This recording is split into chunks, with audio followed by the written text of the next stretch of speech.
Kita FM, Suara Rakyat Malaysia. Di sini kita bukan sekadar menyampaikan cerita, kita menganalisis, menilai dan mengupas isu yang membentuk masa depan rakyat. Hari ini kita cerita Adun Kota Sentosa hentam DAP Sarawak. Cukup-cukuplah tipu rakyat dengan retorik kosong. Persoalannya mudah tetapi besar. Adakah politik semak dan imbang yang dilaungkan itu benar-benar berfungsi untuk rakyat? Adakah rakyat Sarawak hari ini lebih perlukan suara yang lantang atau tangan yang bekerja? Dan sejauh mana rakyat masih mahu dihidangkan politik jeritan berbanding hasil yang boleh disentuh? Kenyataan Wilfred Yap ini bukan sekadar serangan politik biasa. Ini adalah letupan rasa muak yang lama terpendam dalam kalangan sebahagian besar rakyat Sarawak terhadap politik pembangkang yang terlalu bergantung pada slogan, poster dan retorik besar tanpa naratif hasil yang jelas. Apabila beliau menyebut rakyat Sarawak bukan bodoh, itu sebenarnya mesej keras kepada satu budaya politik lama yang menganggap rakyat mudah dipengaruhi dengan ayat-ayat besar tetapi kosong. Di Sarawak, konteks politiknya sangat berbeza dengan Semenanjung. Rakyat di sini menilai politik bukan pada siapa paling kuat bercakap, tetapi siapa paling konsisten menyelesaikan masalah asas. Jalan kampung, jambatan, bekalan air, elektrik luar bandar, sekolah, klinik dan keselamatan. Ini bukan isu glamour, ini isu hidup harian. Sebab itu, politik slogan sering gagal menembusi emosi pengundi Sarawak. Bila DAP Sarawak terus menjual idea bahawa mereka adalah satu-satunya suara rakyat dan kononnya benteng semak dan imbang, persoalan kritikal mesti ditanya. Semak dan imbang terhadap apa dan untuk siapa?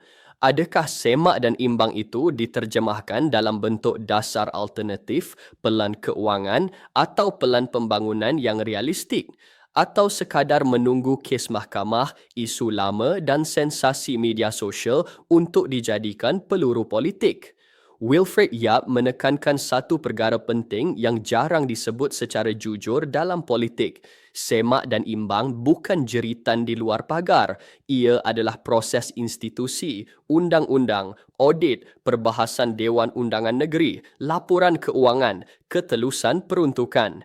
Bila beliau menyebut audit bebas dan sistem pentadbiran, itu mesej jelas bahawa semak dan imbang boleh berlaku dalam kerajaan yang stabil, bukan semata-mata melalui pembangkang yang gemar menuding jari. Di sinilah DAP Sarawak berdepan masalah besar. Mereka terlalu lama menjual naratif menentang tanpa berjaya membina naratif mentadbir.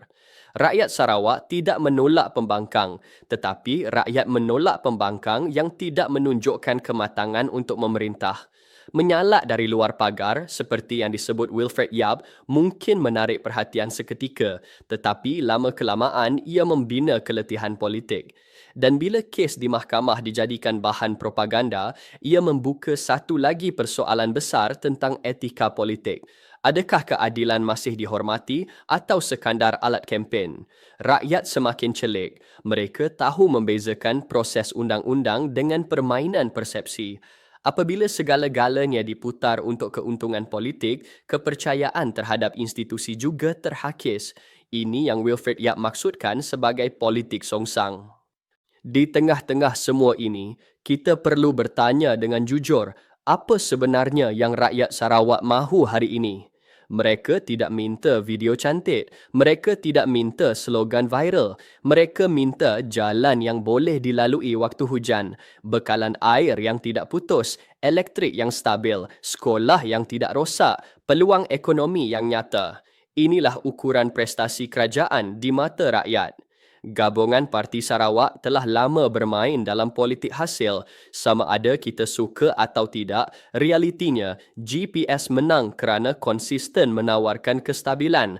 Mereka tidak menjanjikan revolusi, mereka menjanjikan kesinambungan. Dalam konteks Sarawak, kesinambungan sering dilihat lebih selamat daripada eksperimen politik. Apabila Wilfred Yap menyebut tentang pelaporan peruntukan secara terbuka dan projek berdasarkan keperluan rakyat, itu sebenarnya mesej kepada pengundi bahawa kerja wakil rakyat bukan berada di pentas ceramah semata-mata. Kerja wakil rakyat adalah di tapak projek, di kampung, di lorong-lorong perumahan, mendengar rungutan tanpa kamera dan mikrofon. Dan di sinilah satu persoalan besar untuk DAP Sarawak.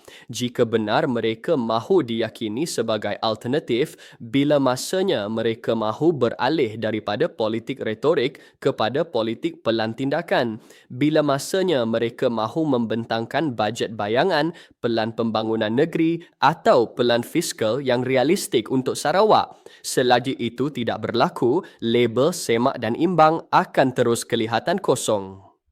Kita juga tidak boleh menafikan satu hakikat.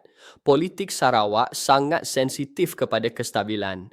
Rakyat di sini sudah melalui terlalu banyak episod politik tidak menentu di peringkat nasional. Maka, apabila GPS menampilkan imej kerajaan yang stabil, berfungsi dan konsisten, itu memberi kelebihan besar.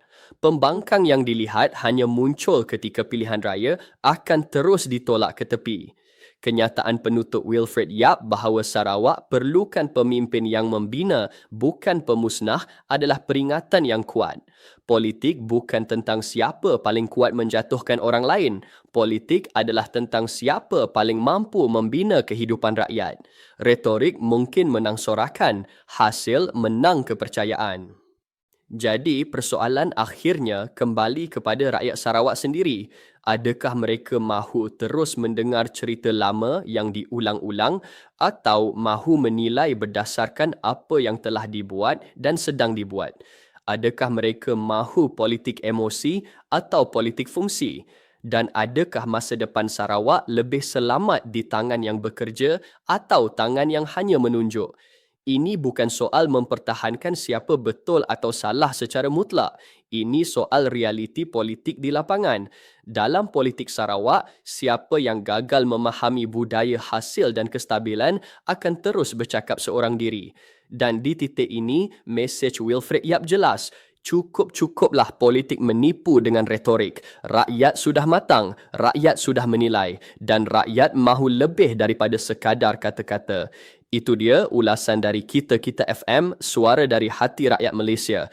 Jangan lupa, kita bukan sekadar mendengar, kita menganalisis, menilai dan bertindak.